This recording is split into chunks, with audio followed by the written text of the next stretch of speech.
Olá! O tema do vídeo de hoje é como podemos usar a teoria de Lacan para entender o que acontece na relação com uma pessoa narcisista. No que essa teoria da psicanálise pode nos ajudar a compreender como se forma um narcisista e o que acontece quando a gente vive uma relação de abuso narcisista. E por que a gente sente tanta dor quando a gente se separa de um narcisista.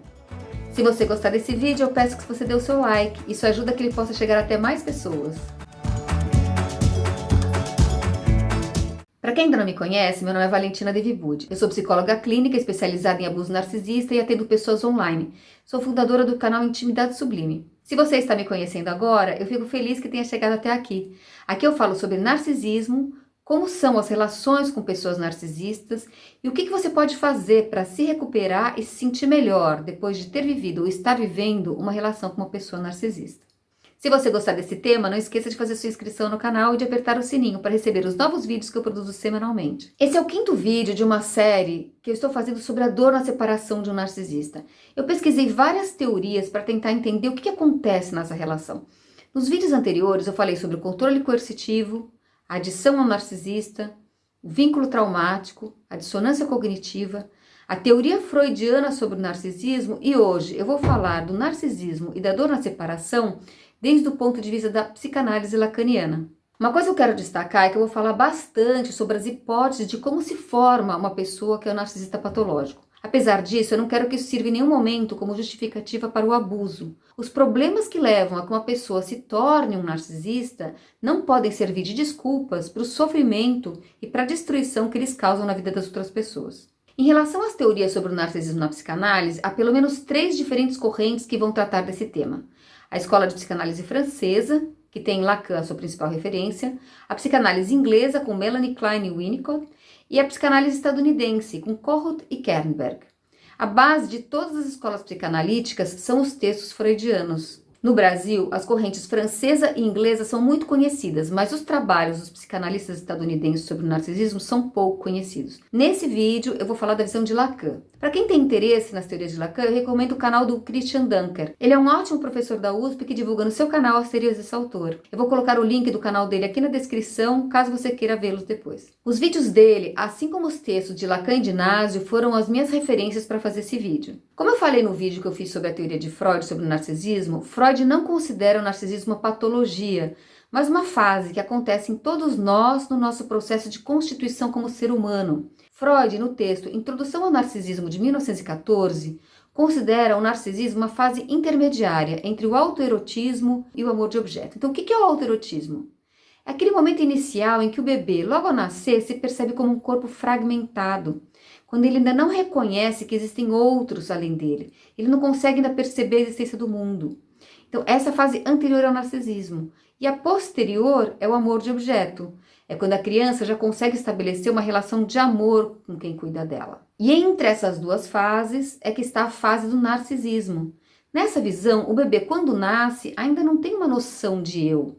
É o narcisismo que vai permitir que ele faça essa construção, que ele construa uma ideia de eu, que ele perceba que ele existe como um ser separado das outras pessoas e do mundo. Freud chama o surgimento do eu de um novo ato psíquico, e esse ato psíquico é o narcisismo. Em 1900, Freud tinha publicado na Áustria o livro A Interpretação dos Sonhos. Esse livro é considerado um marco na história da psicanálise. Um ano depois dessa publicação, em 1901, Lacan nasceu na França. Ele fez medicina, se especializou em psiquiatria e entrou na Sociedade Psicanalítica de Paris em 1934, tendo sido aceito como analista em 1938. Nesse mesmo ano, ele defendeu uma tese de doutorado sobre o caso clínico de uma mulher que ele chamou Aimée. Esse caso ficou conhecido como caso Aimée. Segundo Nassio, Lacan começou a analisar a questão do narcisismo a partir desse caso clínico. Então vou te contar o que aconteceu nesse caso. Aimée era uma mulher que tinha tentado assassinar uma atriz e por isso ela estava presa em um hospital psiquiátrico quando Lacan a atendeu. A análise que Lacan fez sobre o caso é que Aimée quis matar a atriz porque ela achava que a atriz tinha poderes sobre ela. Ela pensava que ela precisava assassiná-la para que ela, Aimée, pudesse anular o poder que ela acreditava que a atriz tinha sobre ela. Lacan considera que esse é um caso de paranoia. Na paranoia, uma pessoa projeta sobre a outra sua fantasia e depois sente como se essa pessoa lhe tivesse roubado o senso de eu. O paranoico ele fica como que tomado pelo outro e por isso ele precisa destruí-lo para se reconstituir. É como se para Aimée não houvesse uma separação, uma barreira entre ela e a atriz. E isso dava para a atriz poderes sobrenaturais sobre ela.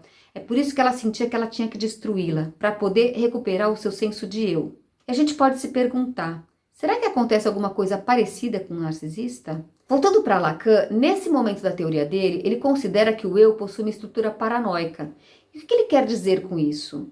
Ele quer dizer que o eu é um lugar de desconhecimento. Eu não posso reconhecer o que está em mim desde dentro. Eu só posso me enxergar o meu próprio eu desde fora, no outro. Eu vou explicar isso com mais detalhes quando eu falar do estádio do espelho. Lacan considera que a teoria de Freud sobre o narcisismo estava incompleta e por causa disso ele escreveu um artigo em 1936 chamado O Estádio do Espelho como formador da função do eu na psicanálise. Esse artigo foi publicado em seu livro Escritos e nele ele detalha a sua visão sobre o narcisismo. Lacan partiu de uma proposta que tinha sido feita por um psicólogo chamado Vallon para descrever o processo de formação do eu. Vallon tinha descrito a maneira como as crianças diferenciam gradativamente o seu corpo quando elas observam a sua imagem em um espelho. Nos primeiros meses de vida, como eu falei, ela se percebe como um corpo fragmentado. Quando ela começa a crescer, ela se vê no espelho e fica fascinada por essa imagem. O espelho oferece uma imagem ideal dela mesma. O Lacan relacionou a experiência de formação do eu de uma criança com a relação que ela estabelece com a sua imagem no espelho. Na perspectiva dele, a nossa ideia de eu está ligada a uma imagem, a imagem que nós temos do nosso corpo.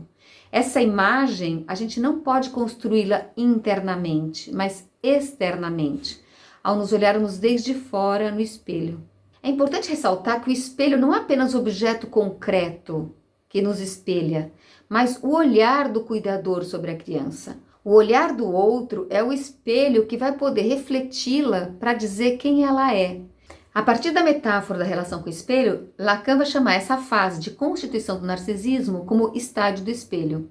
Bom, o texto de Lacan é super complicado, mas eu vou tentar traduzir aqui de uma forma que seja mais compreensível a forma como eu o interpreto. O estádio do espelho está dividido em 3 tempos, que acontecem aproximadamente entre os 6 meses e os 2 anos e meio de idade da criança. Essas etapas permitem que a criança construa uma imagem do seu corpo de uma maneira progressiva. No primeiro tempo, quando a criança tem aquela sensação de seu corpo de uma maneira desconjuntada, onde nada unifica essas sensações, a criança vive uma experiência angustiante, ela ainda não tem o poder de coordenar o corpo. Uma criança pequena, por exemplo, ela não consegue nem segurar a própria cabeça, mas quando ela começa a crescer, há um momento em que ela começa a ter uma maior coordenação e ela descobre o espelho. O espelho é esse objeto que ela não consegue pegar e que ao mesmo tempo reage a tudo que ela faz. É um objeto estranho que exerce um fascínio, é um magnetismo para a criança. Ela percebe o espelho como um objeto diferente de todos os outros. Ele mimetiza a criança, ele a imita, só que nessa primeira fase, quando ela se olha, ela não sabe que o que ela está vendo é ela mesma refletida. Uma criança, quando olha para um espelho pela primeira vez, o que ela vê é a imagem de um outro. Ela não reconhece quem é aquele que ela está vendo, ela vê um estranho. Essa é a mesma coisa que acontece com os animais quando eles se olham no espelho. Eles não se reconhecem e podem começar a brigar com a imagem, achando que estão vendo outro animal. Uma coisa que acontece hoje em dia que é muito curiosa é que em lugar do espelho ou junto com ele, a gente observa esses mesmos efeitos com as crianças na relação com as câmeras dos celulares. Ela olha a imagem, mas ela ainda não sabe que é dela. No segundo tempo do estádio do espelho, acontece o que é chamado por Vallon e por Lacan de transitivismo. Transitivismo é um momento de transição, de indeterminação.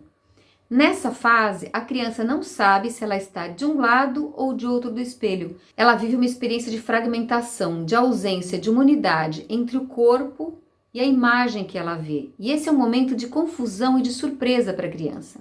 Um exemplo simples de transitivismo, para a gente conseguir entender, é quando uma criança cai e a mãe diz ai. A criança se identifica com a fala da mãe e descobre que sente dor no seu corpo. Ela começa a poder nomear essa dor com esse ai, que foi apresentado para ela por um outro, que está identificado com ela. A mãe se identifica com a criança e faz a fala da criança. Assim a criança percebe como que ela deve reagir à dor. Vocês já observaram que os sons de dor são diferentes em diferentes línguas? A gente pode ver um outro exemplo de transitivismo nas histórias de Tarzan. No desenho animado, quando Tarzan e Jane se encontram e se apresentam, Jane diz: eu, Jane, você, Tarzan. E aí o Tarzan repete: Eu, Jane, você, Tarzan. Aí a Jane diz, não, não, e toca no corpo. Eu, Jane, você, Tarzan. É assim que Tarzan aprende que o corpo dele é Tarzan e que o dela é Jane. Então, ele começa a construir uma ideia de eu. Esse é um exemplo de como se dá essa questão do transitivismo na criança. A criança só consegue entender quem ela é a partir de um outro que está fora dela e que a nomeia, mas com quem ela ainda se confunde. No transitivismo, essa indivisão, uma indissociação entre a criança e o seu cuidador. Nessa fase, o eu da criança começa a se formar a partir da imagem do outro e ela sente tensão e conflito nesse processo. Esse processo de diferenciação ele não é algo simples, ele é angustiante. Ela vê seu próprio corpo na imagem do outro e percebe, ao mesmo tempo, que esse outro lhe é um estranho. E isso pode provocar uma experiência de despersonalização e de agressividade na criança. Essa agressividade é causada pela fragmentação. Para Lacan, a agressividade aparece junto com o narcisismo. Isso é uma coisa muito interessante porque algumas pesquisas recentes que têm sido feitas com pessoas com perfil de personalidade narcisista têm demonstrado que existe uma correlação entre narcisismo e agressividade. Isso já estava indicado na teoria lacaniana. Nessa situação de transitivismo, é como se a criança pudesse dizer: eu odeio o poder que você tem em determinar quem eu sou. O outro está fora dele, o determina e ele não tem controle sobre esse outro, né? O outro é que tem o poder de dizer quem ele é.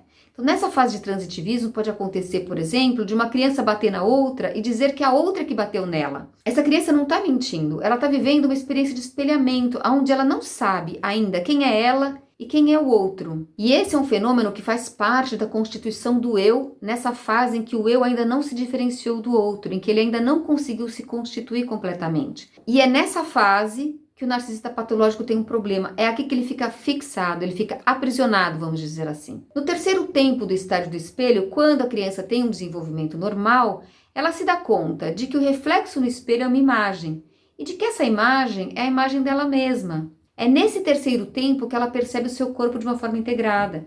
Ela entende que aquela imagem é uma representação do corpo dela e essa imagem é estruturante para a sua identidade. Ela constata finalmente que aquela que ela vê no espelho é ela. Ela entende que a imagem é dela e não diferencia mais o que é real do que é virtual. Apesar dela fazer essa internalização da imagem como sendo ela, essa integração nunca é total. Há sempre uma falha.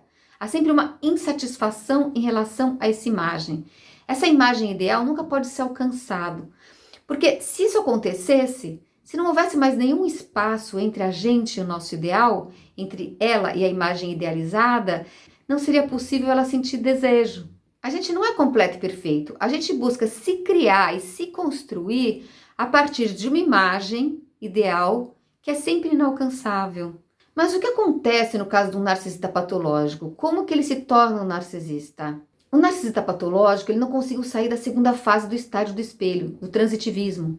O narcisista fica preso naquele momento em que ele não sabe se ele está de um lado ou de outro do espelho. Isso gera muita desorientação, angústia e agressividade. Ele está preso na impossibilidade de integrar uma noção de eu. Então, quando acontecem problemas nessa passagem, isso gera um problema de reconhecimento. O narcisista é incapaz de se reconhecer, porque ele não chegou a se conhecer. Como que eu posso me reconhecer se eu não me conheço? Se ele não chegou a ter uma imagem de si mesmo com a qual ele pudesse se comparar. O narcisista se confunde com a imagem, sem saber de que lado ele está, e isso é insuportável. Segundo Nassio, o narcisista depende do outro e estabelece uma relação louca com o outro. A razão da agressividade é que aquele com quem ele se identifica também é aquele que pode roubar dele quem ele é. É por isso que o narcisista precisa de você. É por isso que eles não suportam ser deixados. A sua existência garante a existência deles, às custas da tua alma. O narcisista é falsamente empático, ele tem um carisma, ele tem um poder de hipnose que pode te fascinar. E nesse estado hipnoide eufórico, em que você entra no início da relação, ele pode te levar para onde ele quiser, sem que você consiga colocar resistências.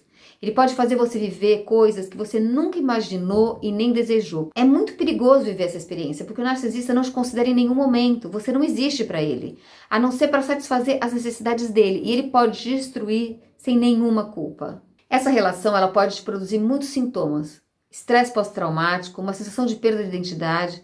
Você foi submetida a um processo psíquico muito regressivo e sofreu muita violência. Então, a separação de um narcisista pode gerar um sentimento de luto muito profundo. Um luto não só pela perda da relação e da pessoa que você amava, mas pela perda de você mesma, pelas diversas formas de abuso que você foi submetida. Somente com o tempo e, se necessário, com um tratamento adequado, você pode se recuperar. Apesar de eu considerar a psicanálise que, em suas diferentes correntes, apresente teorias interessantes para entender o narcisismo patológico, eu não considero que o método de tratamento psicanalítico seja o mais adequado em situações de abuso narcisista. Antes de olhar para dentro de você mesma, que é o que em geral acontece nas terapias, uma pessoa que sofreu abuso narcisista, ela precisa entender o que está acontecendo concretamente com ela, ao que ela foi submetida. Busque terapeutas especializados em violência de gênero, em trauma ou que entendam de abuso narcisista. Esses são os mais indicados para tratar esses casos. Se você gostou desse vídeo, não esqueça de deixar o seu like e de subscrever seu canal.